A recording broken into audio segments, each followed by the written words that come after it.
across 6 continents, over 60,000 kilometers, and in just 6 months.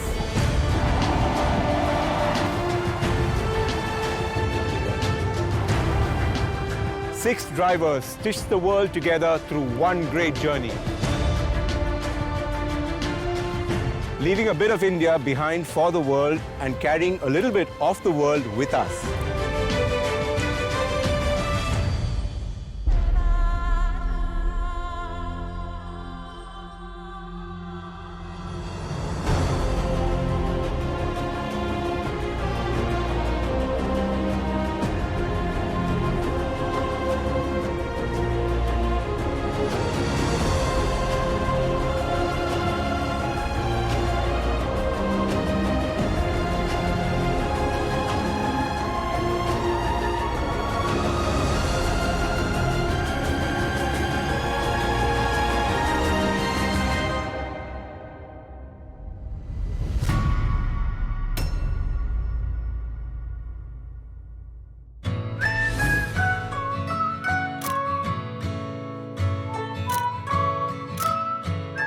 You could take pictures, but pictures are from the point of view of the camera.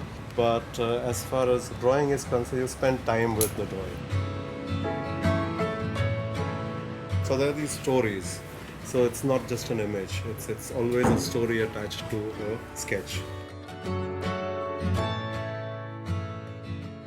Alan, this idea of being a traveling artist, I mean, when did that start? And I see you use a lot of watercolors for your paintings. It's simple, but it's still very striking. Yeah, I mean, the whole thing was that I wanted to record my life my own way. Suppose, I just take one thing like, this is a cafe that I've been frequenting. Mm-hmm. Now, there's a special relationship I have with this cafe. So if I sat there for over 2 coffees, I did this. I heard people, there were people who spoke to me. So there are these stories. So it's not just an image. It's always a story attached to a sketch. I think the good bit about drawing is you do it the way you want. And maybe if you want, I can come along with you. Yeah, that'd be a great idea. So you'll get an actual feel of the adventure. So, whatever we see, whatever we experience, we sketch and we stick this like a collage. Yeah. And I gift it to you guys. Is that okay? That'll be great. There won't be any wine bottles for sure, but if you want, there will be lots of nice well. scenery for sure. He can. He can be drinking, we can be watching him drink. Say you're gonna run, say you're gonna run, say you're gonna run to me, say you're gonna run. Alan Shaw, an Indian artist based in Berlin and doing lots and lots of fun stuff with his sketches. The way he kind of captures all of his travels is what really interested. Getting him on the journey to the center of London, we were driving around Big Ben, the Thames River. Just speed at which he was creating these sketches was just unbelievable. Soon, love. Say we're gonna run, say we're gonna run, say we're gonna run to me. So Ishan, I've helped myself to feel British with this hat on. You look completely at home. Wow, it's beautiful. The London Big Ben, the double-decker bus. Over lands and sea. A first selfie in a watercolor.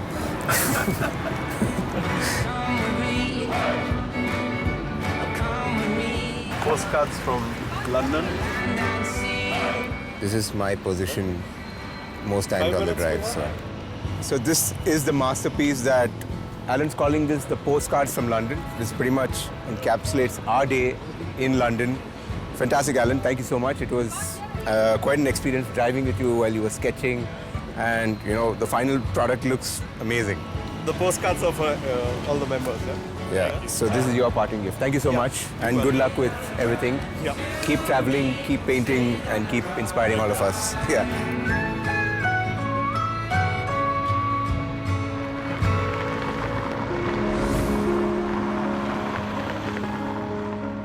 So the GLA adventure is now in the hometown of the great author Charles Dickens, and this is pretty much where he grew up, got inspired, wrote his novels. We're also here to meet Mike Rutherford, who is also associated with the World Car Awards. Mike, You still can't get over those number plates. I've been coming to this city and I in fact have an office in this city. So in a way, being the vice chairman of the World Car Awards organisation, this is, if you like, the English headquarters of the organisation. And this is the first time I've ever seen an Indian plate. You see lots of foreign plates in this city because it is a small tourist town. And as you say, the home of Charles Dicken. But Mike, the GLA itself, is a car that you possibly are familiar with. What are your impressions? This is now assembled in India, and which is what we're driving across the world. Well, look, I think Mercedes' time has come, and just in a sense, so has India's time come in terms of its involvement with the motor industry. And the fact that Mercedes won the World Car of the Year last year with the C-Class. Yeah. But what do you think of our adventure? I think it's great because I've done a lot of this. I drove from Paris to Beijing, through Kazakhstan. Oh, really? Yeah, I did that. The only problem I have, a bit like our friend Charles Dickens, actually, you might know what I'm talking about, but if not, you will very soon. You start hallucinating a bit because you start, is that the curb, is that the road, what's happening? One of the things that I think is essential, not take a coffee break every 2 hours, but get out of the car and stretch your legs. And the good thing is these cars come with attention assist. So the minute your steering is going way to this thing and tells you take a break, so every 2 minutes that keeps popping up. So then it's on your mind to take a break, so you possibly do that in the 5-10 kilometer range. I'm genuinely pleased to see you guys keeping these cars in pretty good shape. So far, so good. Thanks, Mike. It's a pleasure talking to you as usual. Thank you very much. Thank you, guys, and welcome to England. Thank you.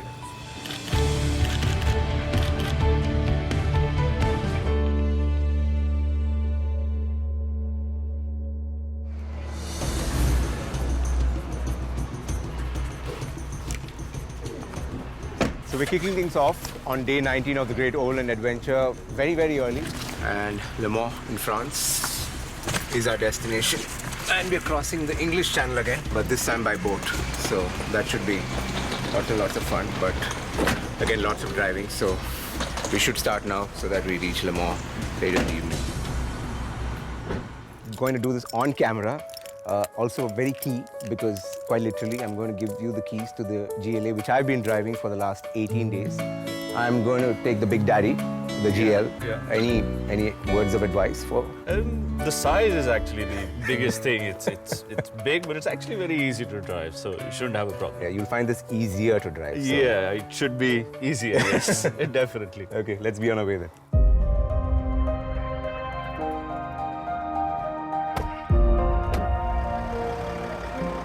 Well, it was quite an emotional moment for me when I handed over the keys to Ishan. It's a car that's been there with me for the last 18 days.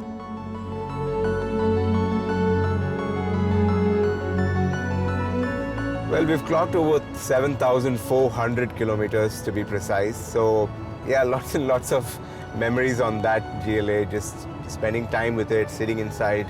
I was just so comfortable in the driving position and, just the overall seating position.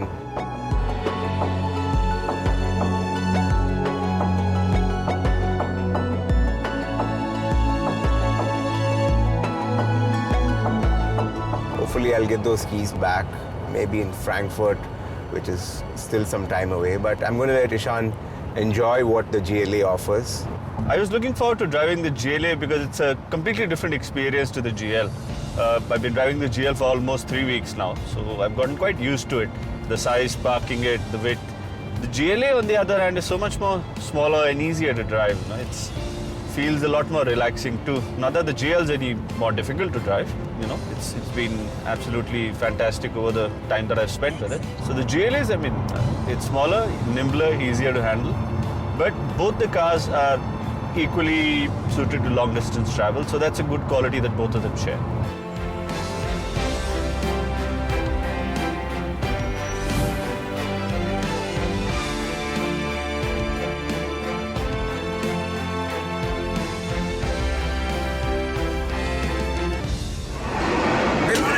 The GLA adventure has gotten on a ship and we're crossing the English Channel.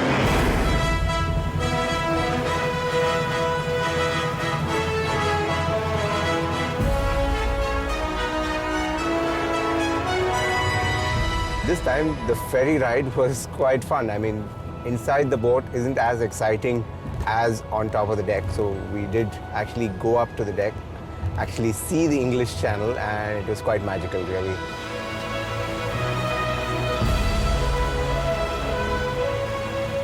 The access across the countries is just so easy, whether it's by train or by the ferry. And for us to do it for the first time was quite special. This memory will kind of stay in my head for a very, very long time.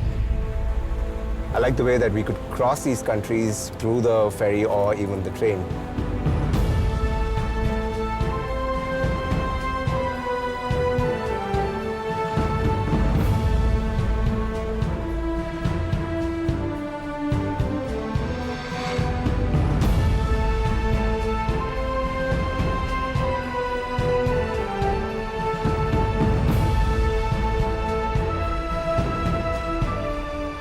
So here we are, across the English Channel, back in France after 4 days in the United Kingdom.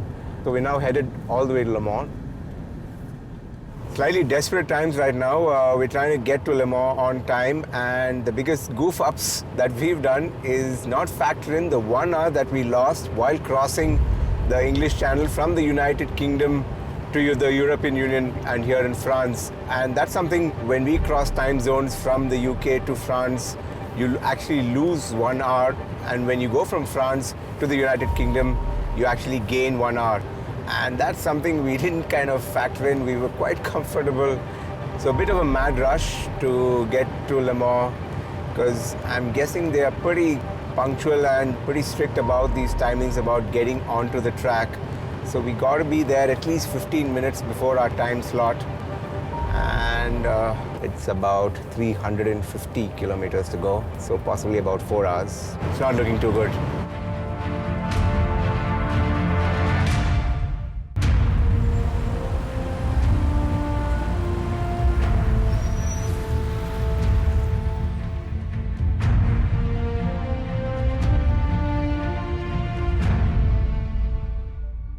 So finally we're here at the legendary Le Mans track, but there was some bit of tense moments. We were driving leisurely till about 4:30, then we realized that we missed 1 hour. When we crossed the channel, we lost that 1 hour, and actually it was already 5:30 and we actually had to be here at 5:30. But the track officials have been kind enough. They're actually letting us in and actually staying for as much as we want.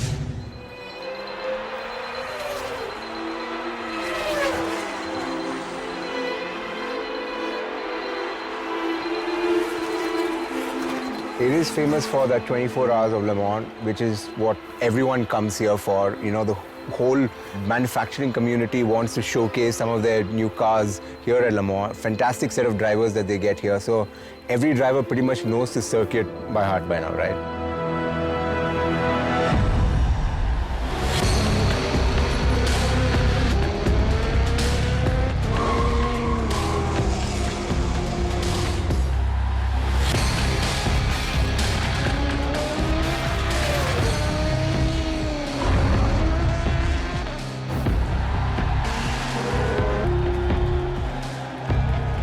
It's the single most challenging race currently in the world of motorsports, held for 24 hours constantly, so that's a completely different challenge compared to any other form of motorsport. And I have to say that at this point of time, probably some of the most technologically advanced racing cars are used for the 24-hour race.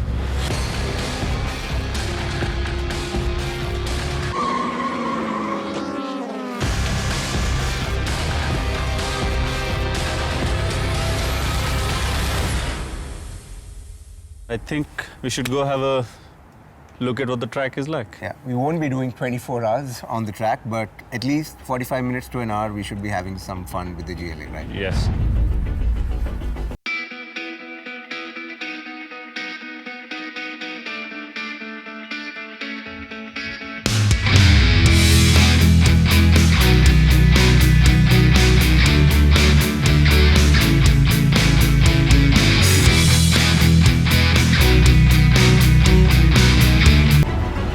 The 4.2-kilometer circuit is really good. It's been in use since 1923. It stood the test of time. It's in beautiful condition. It's not that fast a track, but it's very technical. Lots of blind turns.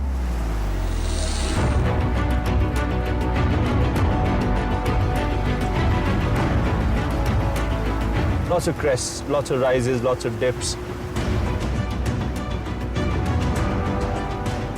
It was great fun to push the GLA around the track, and that's sort of also tells you the versatility of the car.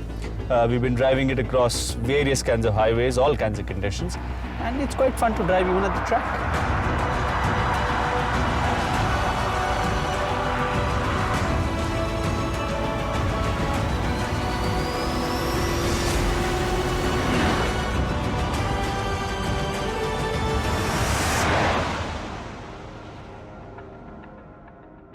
So that felt really good. I can still smell the rubber burning, and we really pushed the cars, didn't we? Yes, we did quite a bit actually. I think we were tempted, given that there was nobody else on the racetrack and the track was all to ourselves. This is the legendary Le Mans. Nothing like this can happen anywhere in India, where the whole track is left to you. We could pretty much do it whatever we wanted, and it was fun. I mean, the GLA did pretty well. I mean, we could push it just a little bit more for a little bit more fun. Are you happy with the car the way? Yes, I am, and you know, we had to push up. After all, how many times in life will you get an opportunity to drive at Le Mans, the circuit by yourself? Exactly.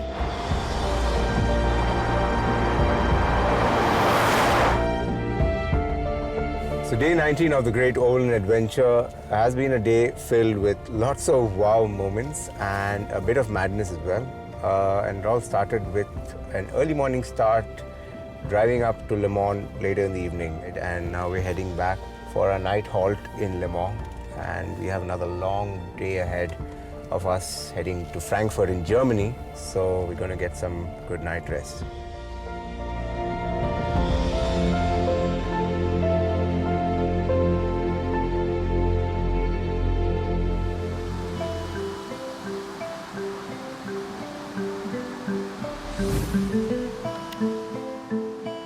Well, quite a windy start to proceedings here on day 20. Also my last drive all the way to Frankfurt. But interestingly, today we're doing 3 cities. We're having breakfast in Le Mans, lunch in Paris, and hopefully dinner in Frankfurt. So it's quite going to be a nice drive, long drive as well, right? Long drive, 700 odd kilometers. What will help with your hangover is the Autobahns of Germany. So that should be a good treat, I think, you know, as a going away present for this leg. Yeah, but the misconception is that there are no speed limits on the Autobahn, but there are speed limits. So if you guys are heading to the Autobahn thinking that you can just floor it and go for it, you will be caught and fined by the police. Speed limit is normally about 120, 130. I'm going to give you the GL. Oh, yes. Had lots of fun with it yesterday. Have fun with it. Yeah, see ya.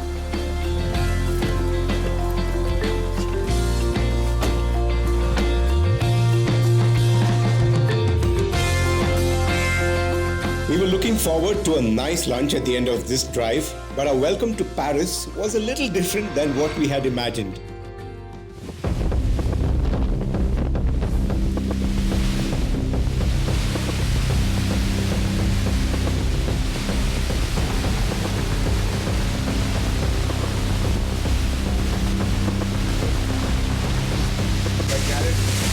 Standing like a rock.